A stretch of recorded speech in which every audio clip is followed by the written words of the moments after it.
Greetings. So before we get started on this message, I'm gonna let y'all know we got some tongue twisters in this one. So forgive me if I stumble. All right. Today's message focuses on prophets and what I've experienced in my lifetime. For those who don't know, prophets are ordinary people that God chooses to use for his glory. Oftentimes, prophets don't even feel worthy enough to be used by God. For instance, Moses didn't feel he was worthy. Exodus 3:10 through 11 reads, "Come now, therefore, and I will send you to Pharaoh, that you may bring my people, the children of Israel, out of Egypt." But Moses said to God, "Who am I that I should go to Pharaoh and that I should bring the children of Israel out of Egypt?" Yet God walked with Moses every step of the way. As a child, I watched 2 to 3 prophets speak directly into someone's life. And not by promising houses or land, but by telling them something that nobody else would know and what God had promised for their future. The prophet gave a message directly to a person that was straight from God. I also witnessed a prophet call people they never met in their life before by name and give them a message.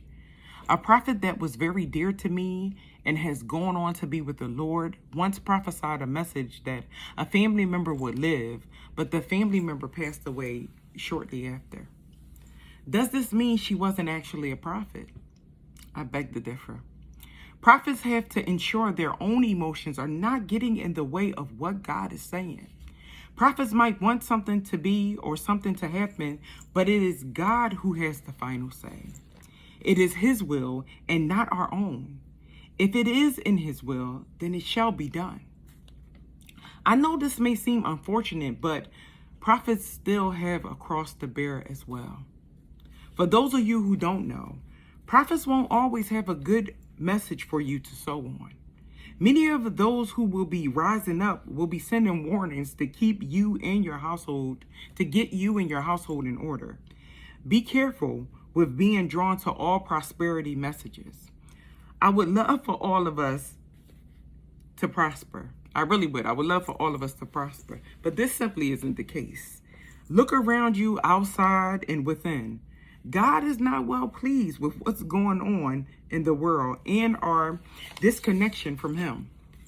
I was taught from childhood that you can't have any and everyone putting their hands on you or speaking over your life. A sidebar. Spirits jump in person and through our ear and eye gates. Be careful of what you're consuming and what your children are looking at through media. The enemy is becoming even more clever with his distractions and ways to keep you going down a rabbit hole. Now back to the message. You can't just be running around behind folks that claim to have a word from God or they are prophets. Be diligent. Ask God to increase your discernment in this area. Ask God to speak directly to you and send confirmation. This way you know direction is sent straight from God. When thinking of the prophets in our time, I ask God to bring back to remembrance the king who wanted the prophet to tell him good news. Listen to what AI Overview gathered for me. The story of King Ahab and the prophet Micaiah in 1 Kings 22 provides a compelling illustration of a king who desired good news and a prophet who dared to speak the truth, even if it was unpopular and unfavorable. King Ahab of Israel wanted to reclaim Ramoth Gilead from the Arameans and sought an alliance with the king Jehoshaphat of Judah for a military campaign. Jehoshaphat agreed but requested that they first inquire of the Lord. Ahab gathered approximately 400 prophets according to thetorah.com.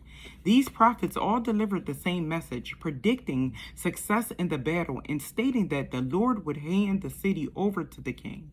However, Jehoshaphat, perhaps noticing the ambiguity and the prophecy of being generally distrustful, suggested inquiring of another prophet of the Lord.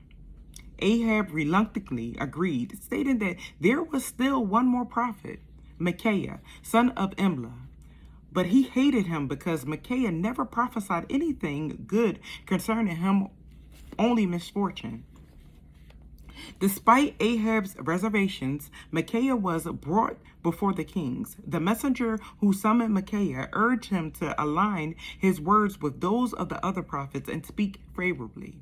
However, Micaiah declared that he would speak only what the Lord told him.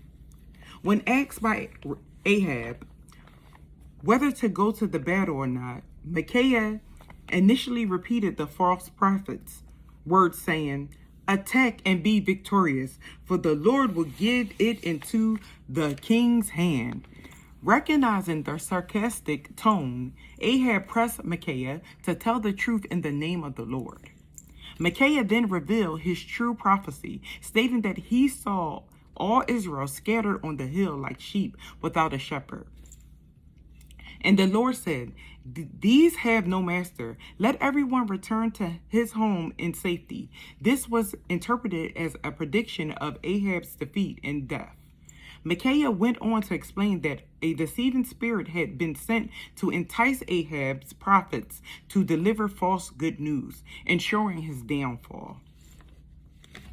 Incensed by this prophecy, Zedekiah, one of Ahab's prophets, struck Micaiah and called him a liar. Ahab then ordered Micaiah to be imprisoned and fed on a meager's diet of bread and water until he returned from the battle. Micaiah defiantly declared that if Ahab returned safely, the Lord had not spoken through him. Ultimately, King Ahab chose to believe the flattering prophecies of his court prophets and went into battle, where he was killed exactly as Micaiah had predicted.